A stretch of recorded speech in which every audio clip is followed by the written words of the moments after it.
प्रिय विद्यार्थियों नमस्कार। हम पढ़ रहे थे कक्षा 12 में हिंदी साहित्य की व्याकरण, जिसमें हमने पहला अध्याय शुरू किया था काव्य गुण। उसी में आज दूसरा बिंदु है काव्य दोष। काव्य गुण हमने कल पढ़ लिए थे, माधुर्य गुण, प्रसाद गुण और ओज गुण आचार्य मम्मट जी के अनुसार, और 3 रीतियां हमने कल पढ़ी थी। तो काव्य गुण के बाद आज पढ़ेंगे हम काव्य दोष। तो सबसे पहले काव्य दोष की परिभाषा हम पढ़ेंगे कि काव्य दोष होता क्या है, कहते किसे है। तो जिस तत्व के कारण कविता के अर्थ को समझने में बाधा उत्पन्न होती है, अर्थात काव्य की रसानुभूति में बाधक तत्वों को काव्य दोष कहते हैं। यानी कोई पंक्ति लिख दी, कोई कविता लिख दी हमने, तो उसके अर्थ को समझने में किसी न किसी रूप में हमें दिक्कत आती है, बाधा उत्पन्न होती है, वो समझ नहीं आता है। या दूसरे प्रकार से कहे कि काव्य को पढ़ते हुए जब हमें रस की अनुभूति नहीं होती, तो रस की अनुभूति ना कराने वाले जो बाधक तत्व है काव्य के अंदर, उसी को काव्य दोष कहते हैं। आगे होगी समझ में परिभाषा, बहुत आसान परिभाषा है कि काव्य को समझने में क्या है, परेशानी देने वाले जो तत्व होते हैं, बाधक तत्व जो होते हैं, दिक्कत देने वाले तत्व जो होते हैं, वही काव्य दोष कहलाते हैं। अगला बिंदु बनता है काव्य दोष के प्रकार। तो काव्य के अंदर कई प्रकार के दोष पाए जाते हैं। रस के आधार पर दोष उत्पन्न हो जाता है, शब्द के आधार पर दोष उत्पन्न हो जाता है, या वाक्य के आधार पर भी दोष उत्पन्न हो जाता है, अर्थ के आधार पर भी दोष उत्पन्न हो जाता है। तो कई तरह से काव्य को पढ़ने में क्या है, दिक्कतें आती हैं, कभी अर्थ के आधार पर, वाक्य के आधार पर, या अन्य आधार पर। तो इस प्रकार से इसके 4 प्रकार हैं। कौन कौन से? पहला है शब्द दोष। नाम भी सीधे सीधे, परिभाषा भी सीधी है। शब्द दोष, जब शब्द के आधार पर क्या है, बाधा उत्पन्न होती है, शब्द दोष। वाक्य दोष, यानी पूरा वाक्य क्या है, दोष उत्पन्न करता हो। अर्थ दोष, शब्द के अर्थ को समझने में जब विशेष दिक्कत होती है, उसको अर्थ दोष कहते हैं। रस दोष, यानी एक रस का प्रयोग करते करते उसी काव्य में दूसरे रस का प्रयोग कर देना, तो उसको कहते हैं रस दोष। आगे और विस्तार से इसको हम नीचे पढ़ेंगे। तो दूसरा बिंदु समझ में आ गया, काव्य के 4 दोष हैं, शब्द दोष, वाक्य दोष, अर्थ दोष और रस दोष। आगे समझ में। अब आगे है पहला बिंदु शब्द दोष। जब वाक्य में शब्द के आधार पर अर्थ समझने में बाधा उत्पन्न होती है, यानी कोई शब्द जो है अलग ही प्रकार का बीच में दे दिया जाता है, या जिस परंपरा में वाक्य रचा जाना चाहिए उस परंपरा से हटकर कोई अन्य शब्द उसमें या वर्ण उसमें रख दिया जाता है, उसमें होता है शब्द दोष। शब्द दोष के भी फिर आगे प्रकार हैं, बहुत सारे प्रकार हैं, लेकिन उसमें हम क्या है, कुछ प्रकारों के बारे में इसमें पढ़ेंगे। जैसे पहला है श्रुति कटुत्व दोष। पहले नाम हमें समझ में अच्छी तरह आना चाहिए। नाम समझ में आ गया तो हम परिभाषा भी आसानी से समझ सकते हैं और बना भी सकते हैं, याद भी कर सकते हैं।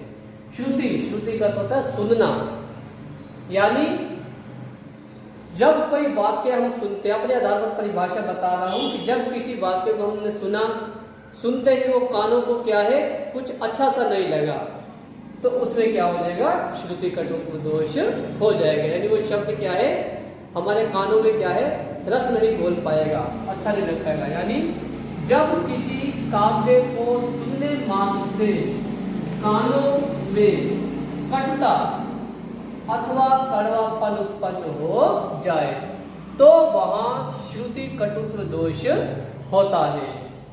जैसे कौवे की हम आवाज सुनते हैं, काम काम करता है, उसकी कर्कश आवाज कानों को अच्छी नहीं लगती है ना, उसका जो शब्द हमें अच्छा नहीं लगता, तो वो क्या हो जाएगा, श्रुति कटुत्व दोष हो जाता है। कोमल वर्णों के स्थान पर कठोर वर्णों का प्रयोग होता है। ये लाइन विशेष समझने वाली है। यानी वाक्य के अंदर वर्ण तो होने चाहिए कोमल, जैसे का हो गया, चा हो गया, ता हो गया, पाव हो गया, यानी ये वर्ण के जितने भी वर्ण है वो होने चाहिए। लेकिन कोमल के स्थान पर इसमें जो शब्द दे दिया जाता है कठोर वर्णों का दे दिया जाता है, जैसे टा ठा डा ढा ना, उनका शब्द रख दिया जाता है। तो कोमल के स्थान पर कठोर वर्ण को रखते ही वो वाक्य जो है सुनने में क्या है, हमें अच्छा नहीं लगता है। तो वही हमारा श्रुति कटुत्व दोष उत्पन्न हो जाता है। जैसे उदाहरण देखिए, देखत कबू कौतुक इते, देखो नेकु विचार। अब इसमें सभी में कोमल वर्णों का प्रयोग किया गया है, सुनने में भी ठीक लग रहे हैं। देखत कबू कौतुक इते, देखो नेकु विचार, यानी कभी कुतूहल पूर्वक हमारी ओर भी देखिए और कुछ अच्छे विचार किससे हमारी ओर देखिए। यानी अर्थ कोई विशेष महत्व नहीं, क्योंकि शब्द दोष पढ़ रहे हैं तो अर्थ कोई विशेष महत्व नहीं रखता। तो हमें तो ये देखने इसलिए सब में कोमल वर्णों का प्रयोग किया गया है। नीचे की पंक्ति क्या है, कब की इकटा डटी रही तटिया अंगुलिन डाल। तो अब यहाँ आते ही कब की इकटा डटी रही तटिया अंगुलिन डाल, तो इसमें इकटक में देखो टा वर्ण का है, डटी में टा वर्ण है, तटिया शब्द जो है ये क्या है, सुनने में ही क्या है, कुछ अटपटे से लग रहे हैं, ये कठोर वर्ण है, टा ठा डा ढा ना। इस वजह से इसमें श्रुति कटुत्व दोष है। तटिया आप जानते होंगे, यानी जो बांस की खपचियों से बनाई जाते हैं पर्दा, उसको तटिया कहा जाता है। तो इस शब्द की वजह से इसमें क्या है, श्रुति कटुत्व दोष है। सुनने में ये शब्द क्या है, कानों को अच्छा नहीं लग रहा। तो आगे समझ में, शब्द दोष में पहला श्रुति कटुत्व दोष। दूसरा है अपना च्युत संस्कृति दोष। इसमें क्या होगा, जब किसी शब्द के प्रयोग में व्याकरण संबंधी दोष होता है।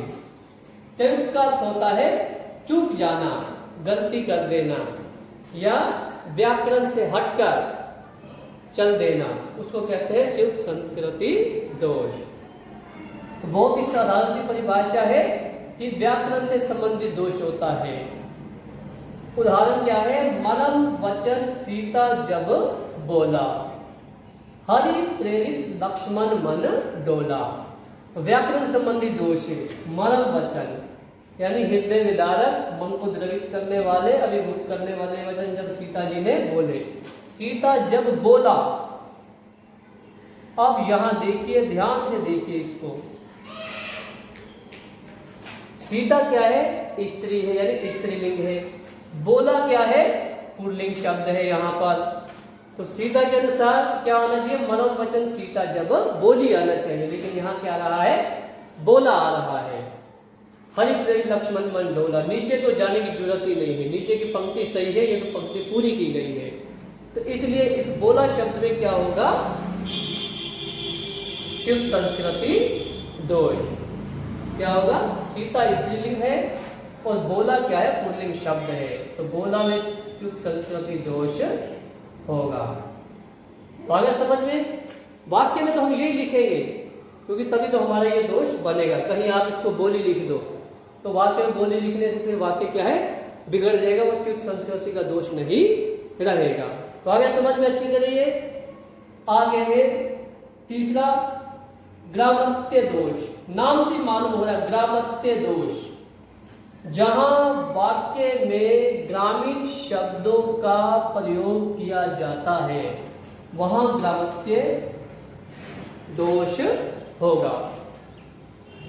यानी शुद्ध वाक्य चल रहे हैं, कोई ग्रंथ लिखा जा रहा है या दोहा लिखा जा रहा है या शब्द लिखे जा रहे हैं, तो उसमें क्या है, ग्रामीण शब्दों का प्रयोग हम कर देते हैं, तो समझो वहां ग्रामत्य दोष हो जाता है। जैसे खोपड़ी पे पलती पनहया ब्रज नारिन की, तो खोपड़ी शब्द जो है ब्रज भाषा का शब्द, यानी खोपड़ी यानी सर पे, तो यहाँ वाक्य में सिर होना चाहिए, लेकिन खोपड़ी आ रहा, तो ग्रामीण भाषा का शब्द है। पनहया यानी जूते या चप्पल, तो ये भी ग्रामीण भाषा का शब्द है। तो इन दोनों की वजह से इसमें क्या है, ग्रामत्य दोष है। एक और उदाहरण इसका बनता है जैसे मूंढ पर मुकुट धरे सोवत है घन श्याम, अथा मूंढ यानी मुंह पर, मुकुट रखकर श्री कृष्ण जो है सोए हुए हैं। लेकिन यहाँ मुंह की बजाय क्या आ रहा है, मूंढ शब्द आ रहा है। मूंढ पर मुकुट धरे सोए हुए हैं घन श्याम, तो उसमें भी क्या है, ग्रामत्य दोष होगा। ये आप अच्छी तरह समझ में आ गया होगा, एक बार इसका स्क्रीनशॉट ले लें। इससे आगे आप लोगों को कल पढ़ाया जाएगा। धन्यवाद।